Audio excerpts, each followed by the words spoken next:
አባቴ የሚገርም ምስክርነት ነው። አባታችን ይዘው የመጡት ሳያውቁ በተደጋጋሚ በህልም ያውቃል። ፎቶን በሞባይላቸው ወሰዱ። የሚራክል አምላክ በኢየሱስ ስም ፈወሰ ሲሉ ይሄ የደረቀው ሊሞት የነበረው ልጅ ተነስቶ መንቀሳቀስ ጀመረ።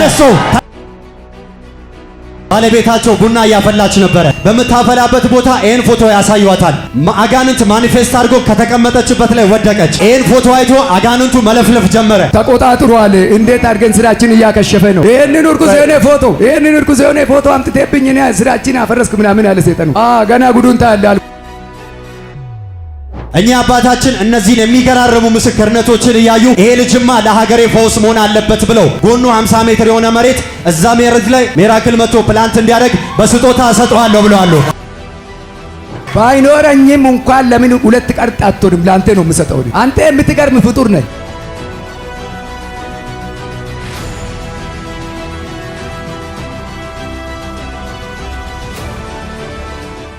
አባቴ የሚገርም ምስክርነት ነው። አባታችን ይዘው የመጡት የሆነውም ነገር ምንድነው? አንተን በተደጋጋሚ በህልማቸው ያያሉ። ይሄ ሰውዬ ማን ነው ብሎ ቲቪ ላይ ሰርች ማድረግ ጀመሩ።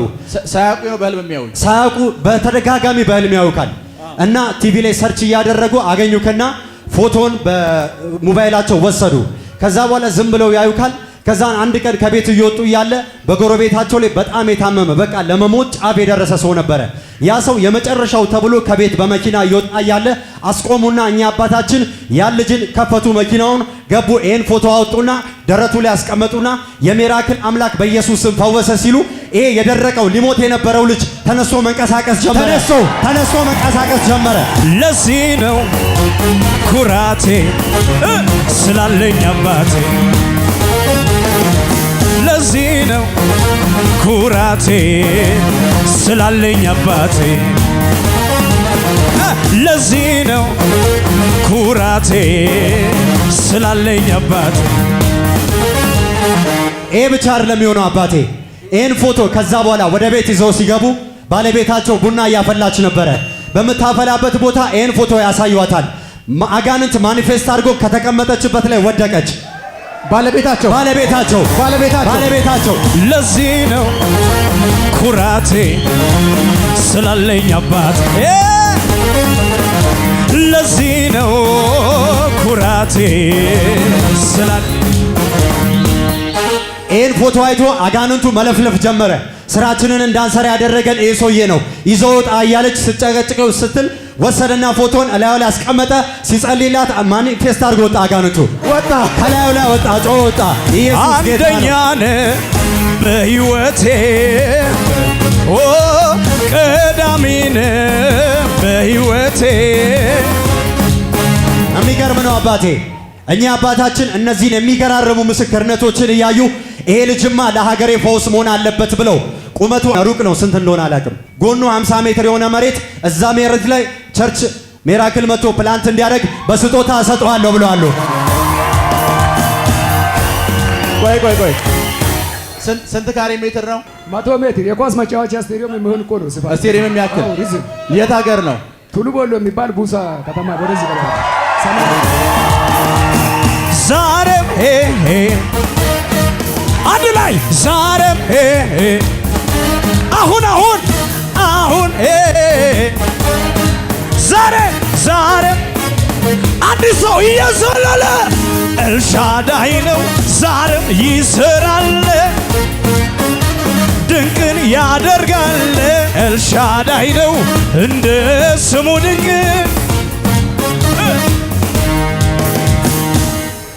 ቱሉ ቦሎ የት ነው? ቱሉ ቦሎ የሚባል እዚህ ቡሳ ነው። ቤት በኩል ነው። 80 ኪሎ ሜትር ብቻ ነው ከአዲስ አበባ ነው። ወዴት? እዚህ ወደ ወሊሶ መስመር፣ በጅማ መስመር ነው የሚገደው። ቡሳ የሚባል ባቾ የሚባል ሀገር ነው። ቸርች እናደርግበታለን። ኤልሻዳይ ነው ዛሬም ይሰራል፣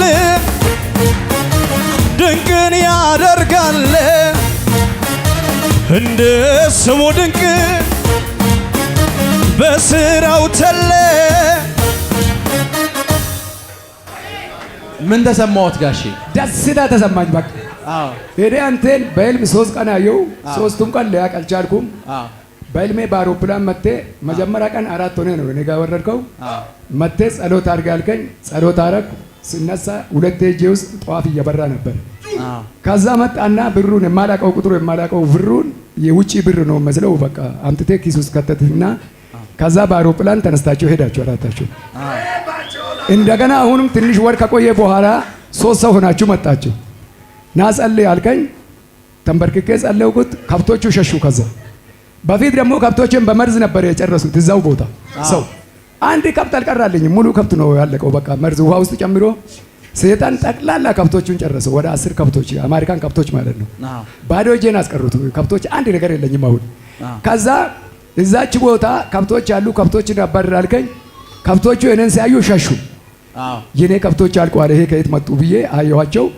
ተንበርከክ አልከኝ። ተንበርክኬ ስጸልይ ከዛ በኋላ ብር ከጉልበቴ ስር አለ። ብርን ኪስ ውስጥ አድርግ አልከኝና እንደገና ደግሞ አንስቴ ኪስ ውስጥ ከስተት ካንተ 3ኛ ማለት ነው። ከሁለቱ ጉልበት ስር አወጣውና ኪስ ውስጥ አደረኩት። ከዛ እንዲህ ዞር ብዬ ሲያይ ይሄን ኃይል የሚበዛ ህፃናቶች በደንብ ልብስ ያለበሱ ህፃናቶች ከኋላዬ ብዙ ህፃናቶችን አዩት ከኋላዬ። ከዛ ከእንቅልፌ ተነሳሁ። እንደገና ደግሞ በ3ኛ ቀን መጣ። የታመሙ ሰዎች ሂድ ጸሎት አድርግላቸው፣ እነኚህን ሰዎች 3ቱን ጸሎት አድርግላቸው አልከኝ።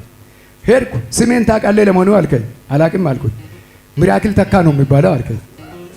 ከዛ በፊት መላእክቶች ነው የምለው መልክን እንደዚሁ አየሁት። ፎቶግራፍ ያነሳሁበት ምክንያት እንዳይጠፋኝ ነው። ወዲያውኑ ቲቪ ውስጥ እንዳገኘው ቀረጽኩት። ወዲያው በቃ ቲቪ ውስጥ ፈልጌ ያገኘው። በፊት መላእክቶች እያልኩ ነበር። ትመጣለህ አንተ ነው የምትቀርበው። መጀመሪያ 4 ነው፣ ከዛም 3 ነው፣ 3ኛ ጊዜም 3 ነው። ከዛ ለእነኚህ ሰዎች ሂድና ጸልይ አልከኝ። 3ቱም ተኝቷል። ሄጄ ለሰዎቹ እጄን ጭኜ ስጸልይ አንደኛው ዘሎ ወደ ስራ ይሄዳለሁ ብሎ ተነሳ። 2ቱ ተነሱና በጣም የተቋጠረ ብር ያ የዳኑ ሰዎች ብርም ሰጡኝና ልብስ አለበሱኝ። እነኛ የዳኑ ሰዎች ማለት ነው። ከዛ በኋላ ነው አንተን ፈለጋ ጀመርኩት። በቃ ነገሬ እሱ ጋር ነው የሚፈታ ብዬ አወቅኩት። መሬቴን ለሱ መስጣት አለብኝ። እኔ ከዚህ በላይ ነው ጤንኩት። ከኔ በላይ የተጨነቁ ደግሞ የታሰሩ ጴንጤ ሆኖ እስካሁን ያልተፈቱ አሉ። በእኛ ሀገር ከባድ አጋንንት አለ።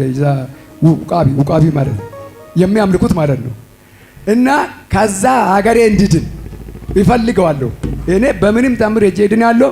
እሱ ጋር ቅባት ተቀብዬ እመለሳለሁ። ሀገሬ መዳን አለብኝ ብዬ መሬትን ሰጠው። መሬት ደግሞ ብዙ መሬት አለ።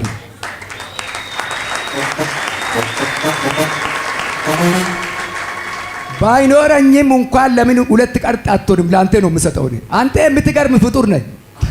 የምትገርም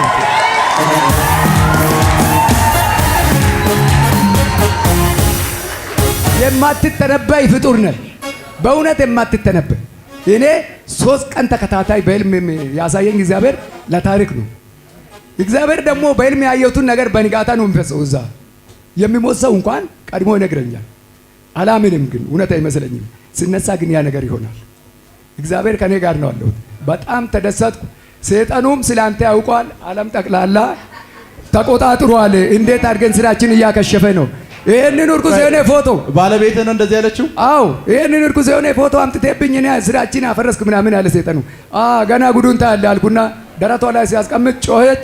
ከዛ እግሯ ደግሞ ታነክስ ነበር። በፊት እግሯ ታነክስ ነበር። 2 ዓመት ታነክስ ነበር እግሯ። ሕክምናም ብትሄድ አትድንም። ጸሎት ቸርችም ስትሄድ አትድንም። ግን ከዛን ቀን ጀምሮ ዳነች። በቃ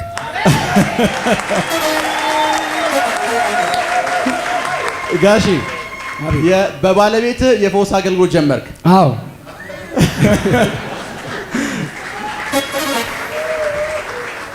ኢየሱስ ይችላል። እና ወደዚህ ጋሺ እና እዚህ ጋር እሺ። እጅግ በጣም እወድሃለሁ። ተነሳ። ክብር ለኢየሱስ ይሁን። አሁን ለቅባት ልጸልይልህ ነበረ፣ ግን አንድ ነገር ነው የማደርገው። ኤልያስ ለኤልሳ መጎናጸፊያን የሰጠው በኢየሱስ ስም ኃይል በብዙ ክብር ተገለጥ፣ በብዙ ኃይል ተገለጥ። የእግዚአብሔር እጅ በዘመኑ ሁሉ ይርዳ በኢየሱስ ስም። ከዚህ በኋላ አትያዝም፣ ለምድር በረከት ትሆናለህ። አሜን። ስለተከታተላችሁን እናመሰግናለን። የሄቨን ቲቪ የ24 ሰዓት አገልግሎት በቤታችሁ ሆናችሁ መከታተል ለምትፈልጉ ቀጥሎ ያለውን የኢትዮሳት ፍሪኩዌንሲ ተጠቀሙ። ፍሪኩዌንሲ 11605፣ ፖላራይዜሽን ሆሪዞንታል፣ ሲምቦል ሬት 45000። በተጨማሪም በየጊዜው የምንለቃቸውን ቪዲዮዎችና የተለያዩ መረጃዎችን ለመከታተል ፕሮፌት ሚራክል ተካ የሚለውን የፌስቡክ ገጻችንን ላይክ እና ፎሎ ያድርጉ። እንዲሁም ፕሮፌት ሚራክል ተካ የሚለውን የዩቲዩብ ቻናላችንን ሰብስክራይብ ያድርጉ። የምንለቃቸውን አዳዲስ መንፈሳዊ ቪዲዮዎች በሰዓቱ ቀድሞ እንዲደርሱት ደግሞ የደውል ምልክቱን ይጫኑ።